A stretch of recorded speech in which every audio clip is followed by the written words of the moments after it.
by Karen Savage. Chapter 46. As Fanny could not doubt that her answer was conveying a real disappointment, she was rather in expectation, from her knowledge of Miss Crawford's temper, of being urged again, and though no second letter arrived for the space of a week, she had still the same feeling when it did come. On receiving it she could instantly decide on its containing little writing, and was persuaded of its having the air of a letter of haste and business.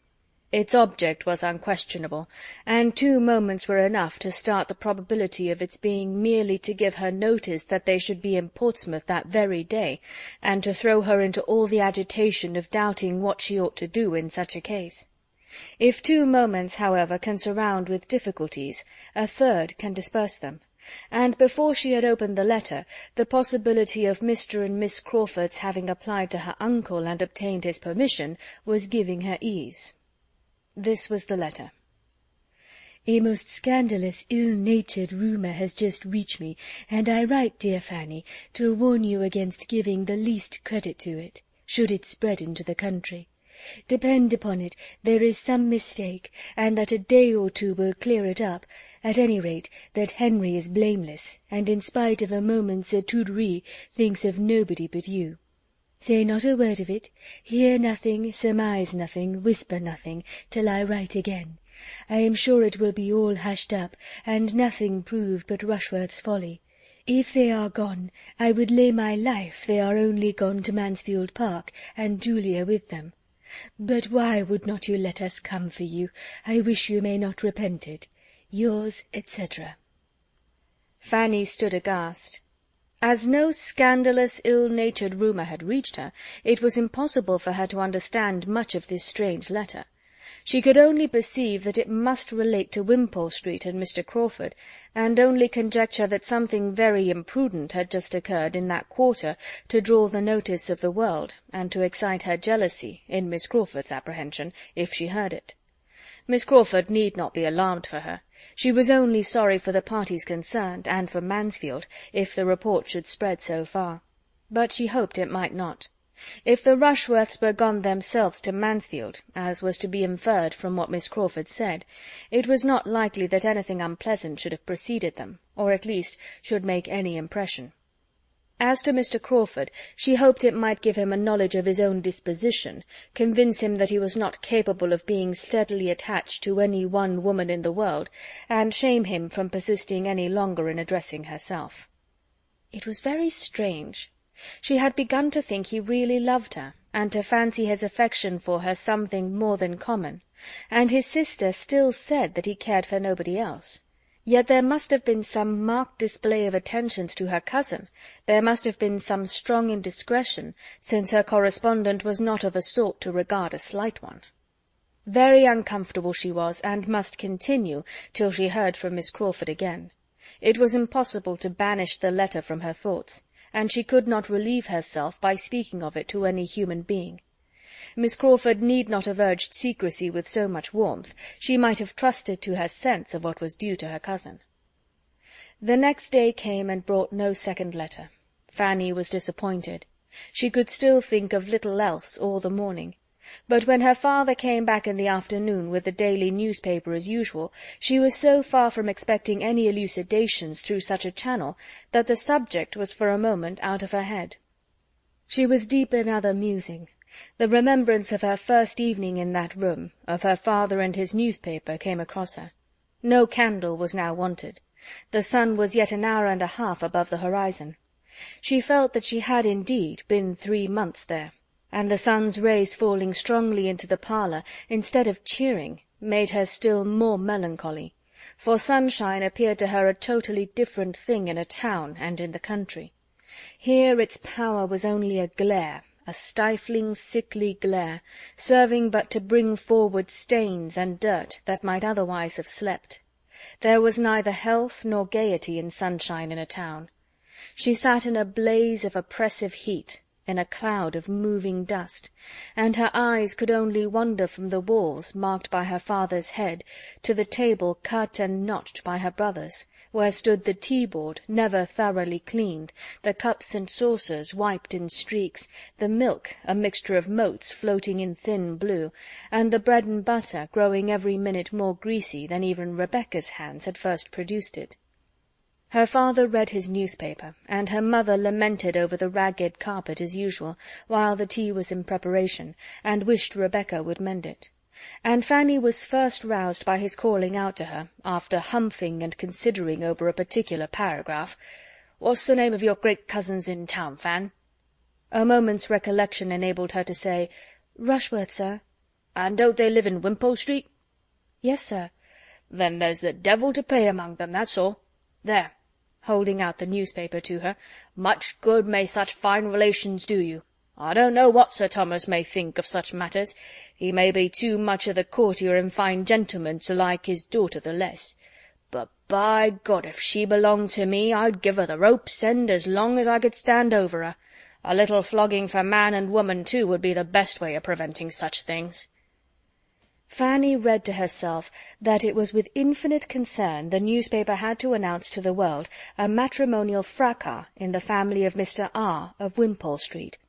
The beautiful Mrs. R., whose name had not long been enrolled in the lists of Hymen, and who had promised to become so brilliant a leader in the fashionable world, having quitted her husband's roof in company with the well-known and captivating Mr. C., the intimate friend and associate of Mr. R., and it was not known, even to the editor of the newspaper, whither they were gone. "It is a mistake, sir," said Fanny instantly. "It must be a mistake. It cannot be true. It must mean some other people." She spoke from the instinctive wish of delaying shame. She spoke with a resolution which sprung from despair, for she spoke what she did not, could not believe herself. It had been the shock of conviction as she read. The truth rushed on her, and how she could have spoken at all, how she could even have breathed, was afterwards matter of wonder to herself. Mr. Price cared too little about the report to make her much answer. It might be all a lie, he acknowledged, but so many fine ladies were going to the devil nowadays that way, that there was no answering for anybody. "Indeed, I hope it is not true," said Mrs. Price plaintively. "It would be so very shocking. If I have once spoke to Rebecca about that carpet, I am sure I have spoke at least a dozen times. Have not I, Betsy? And it would not be 10 minutes' work." The horror of a mind like Fanny's, as it received the conviction of such guilt, and began to take in some part of the misery that must ensue, can hardly be described. At first it was a sort of stupefaction, but every moment was quickening her perception of the horrible evil. She could not doubt. She dared not indulge a hope of the paragraph being false. Miss Crawford's letter, which she had read so often as to make every line her own, was in frightful conformity with it. Her eager defence of her brother, her hope of its being hushed up, her evident agitation, were all of a piece with something very bad. And if there was a woman of character in existence who could treat as a trifle this sin of the first magnitude, who could try to gloss it over and desire to have it unpunished, she could believe Miss Crawford to be the woman. Now she could see her own mistake as to who were gone, or said to be gone. It was not Mr. and Mrs. Rushworth. It was Mrs. Rushworth and Mr. Crawford. Fanny seemed to herself never to have been shocked before. There was no possibility of rest. The evening passed without a pause of misery. The night was totally sleepless. She passed only from feelings of sickness to shudderings of horror, and from hot fits of fever to cold. The event was so shocking that there were moments even when her heart revolted from it as impossible, when she thought it could not be. A woman married only 6 months ago, a man professing himself devoted, even engaged, to another, that other her near relation, the whole family, both families, connected as they were by tie upon tie, all friends, all intimate together. It was too horrible a confusion of guilt, too gross a complication of evil, for human nature not in a state of utter barbarism to be capable of. Yet her judgment told her it was so. His unsettled affections wavering with his vanity, Maria's decided attachment, and no sufficient principle on either side, gave it possibility. Miss Crawford's letter stamped it a fact. What would be the consequence? Whom would it not injure? Whose views might it not affect? Whose peace would it not cut up forever? Miss Crawford herself? Edmund? But it was dangerous, perhaps, to tread such ground. She confined herself, or tried to confine herself, to the simple, indubitable family misery which must envelop all, if it were indeed a matter of certified guilt and public exposure. The mother's sufferings, the father's— there she paused. Julia's, Tom's, Edmund's— there a yet longer pause. They were the two on whom it would fall most horribly. Sir Thomas's parental solicitude and high sense of honour and decorum, Edmund's upright principles, unsuspicious temper, and genuine strength of feeling, made her think it scarcely possible for them to support life and reason under such disgrace. And it appeared to her that, as far as this world alone was concerned, the greatest blessing to every one of kindred with Mrs. Rushworth would be instant annihilation. Nothing happened the next day or the next to weaken her terrors. 2 posts came in and brought no refutation, public or private. There was no second letter to explain away the first from Miss Crawford. There was no intelligence from Mansfield, though it was now full time for her to hear again from her aunt. This was an evil omen. She had, indeed, scarcely the shadow of a hope to soothe her mind, and was reduced to so low and wan and trembling a condition as no mother not unkind, except Mrs. Price, could have overlooked, when the 3rd day did bring the sickening knock, and a letter was again put into her hands. It bore the London postmark, and came from Edmund. Dear Fanny, you know our present wretchedness. May God support you under your share. We have been here 2 days, but there is nothing to be done. They cannot be traced. You may not have heard of the last blow, Julia's elopement. She is gone to Scotland with Yates. She left London a few hours before we entered it. At any other time this would have been felt dreadfully. Now it seems nothing, yet it is an heavy aggravation. My father is not overpowered. More cannot be hoped. He is still able to think and act, and I write, by his desire, to propose your returning home. He is anxious to get you there for my mother's sake. I shall be at Portsmouth the morning after you receive this, and hope to find you ready to set off for Mansfield. My father wishes you to invite Susan to go with you for a few months. Settle it as you like, say what is proper. I am sure you will feel such an instance of his kindness at such a moment. Do justice to his meaning, however I may confuse it. You may imagine something of my present state. There is no end of the evil let loose upon us. You will see me early by the mail. Yours, etc. Never had Fanny more wanted a cordial. Never had she felt such a one as this letter contained. To-morrow! To leave Portsmouth to-morrow! She felt she was, in the greatest danger of being exquisitely happy, while so many were miserable. The evil which brought such good to her! She dreaded lest she should learn to be insensible of it.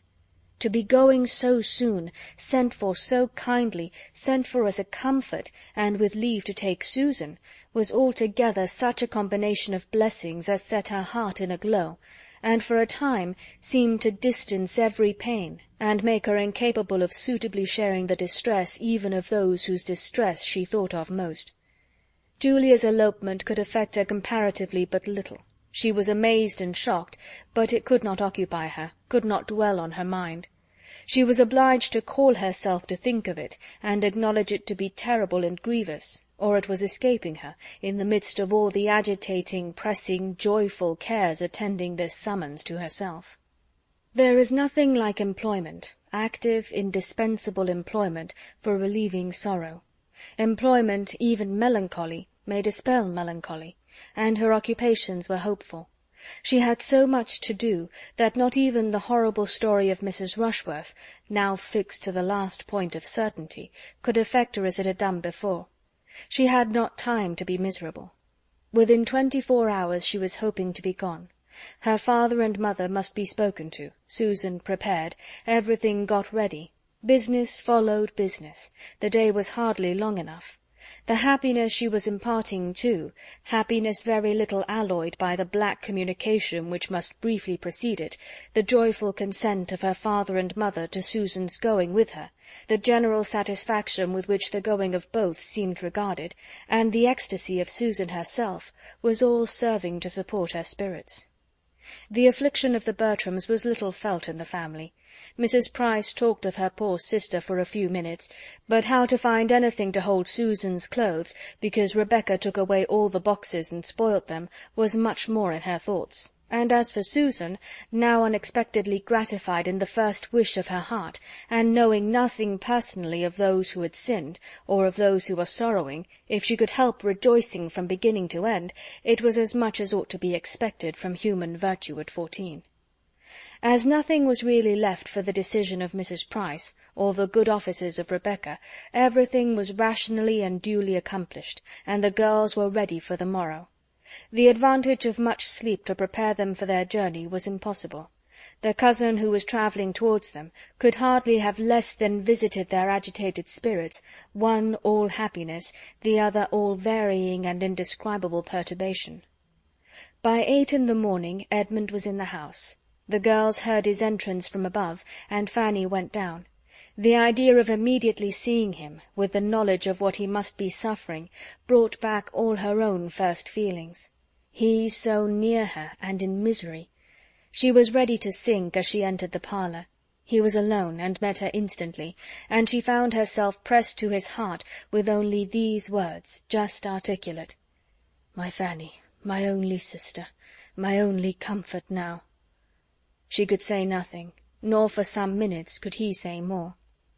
He turned away to recover himself, and when he spoke again, though his voice still faltered, his manner showed the wish of self-command, and the resolution of avoiding any farther allusion. "Have you breakfasted? When shall you be ready? Does Susan go?" were questions following each other rapidly. His great object was to be off as soon as possible.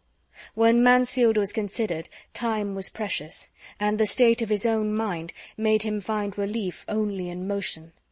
It was settled that he should order the carriage to the door in half an hour. Fanny answered for their having breakfasted, and being quite ready in half an hour. He had already ate, and declined staying for their meal. He would walk round the ramparts, and join them with the carriage. He was gone again, glad to get away even from Fanny. He looked very ill, evidently suffering under violent emotions, which he was determined to suppress. She knew it must be so, but it was terrible to her. The carriage came, and he entered the house again at the same moment, just in time to spend a few minutes with the family, and be a witness, but that he saw nothing, of the tranquil manner in which the daughters were parted with, and just in time to prevent their sitting down to the breakfast-table, which, by dint of much unusual activity, was quite and completely ready as the carriage drove from the door. Fanny's last meal in her father's house was in character with her first. She was dismissed from it as hospitably as she had been welcomed. How her heart swelled with joy and gratitude as she passed the barriers of Portsmouth, and how Susan's face wore its broadest smiles, may be easily conceived. Sitting forwards, however, and screened by her bonnet, those smiles were unseen. The journey was likely to be a silent one. Edmund's deep sighs often reached Fanny. Had he been alone with her, his heart must have opened in spite of every resolution, but Susan's presence drove him quite into himself, and his attempts to talk on indifferent subjects could never be long supported. Fanny watched him with never-failing solicitude, and sometimes catching his eye, received an affectionate smile, which comforted her. But the first day's journey passed without her hearing a word from him on the subjects that were weighing him down. The next morning produced a little more. Just before their setting out from Oxford, while Susan was stationed at a window, in eager observation of the departure of a large family from the inn, the other two were standing by the fire, and Edmund, particularly struck by the alteration in Fanny's looks, and from his ignorance of the daily evils of her father's house, attributing an undue share of the change, attributing all to the recent event, took her hand, and said in a low but very expressive tone, "No wonder. You must feel it, you must suffer. How a man who had once loved could desert you!" But your regard was new compared with— Fanny, think of me." The first division of their journey occupied a long day, and brought them almost knocked up to Oxford, but the second was over at a much earlier hour. They were in the environs of Mansfield long before the usual dinner-time, and as they approached the beloved place, the hearts of both sisters sank a little. Fanny began to dread the meeting with her aunts and Tom, under so dreadful a humiliation, and Susan to feel with some anxiety that all her best manners, all her lately acquired knowledge of what was practised here, was on the point of being called into action. Visions of good and ill breeding, of old vulgarisms and new gentilities were before her, and she was meditating much upon silver forks, napkins, and finger-glasses. Fanny had been everywhere awake to the difference of the country since February, but when they entered the park her perceptions and her pleasures were of the keenest sort. It was 3 months, 3 full months since her quitting it, and the change was from winter to summer. Her eye fell everywhere on lawns and plantations of the freshest green, and the trees, though not fully clothed, were in that delightful state when farther beauty is known to be at hand, and when, while much is actually given to the sight, yet more remains for the imagination. Her enjoyment, however, was for herself alone. Edmund could not share it. She looked at him, but he was leaning back, sunk in a deeper gloom than ever, and with eyes closed, as if the view of cheerfulness oppressed him, and the lovely scenes of home must be shut out. It made her melancholy again, and the knowledge of what must be enduring there invested even the house, modern, airy, and well situated as it was, with a melancholy aspect. By one of the suffering party within they were expected with such impatience as she had never known before. Fanny had scarcely passed the solemn-looking servants when Lady Bertram came from the drawing-room to meet her, came with no indolent step, and falling on her neck said, "Dear Fanny, now I shall be comfortable." Chapter 47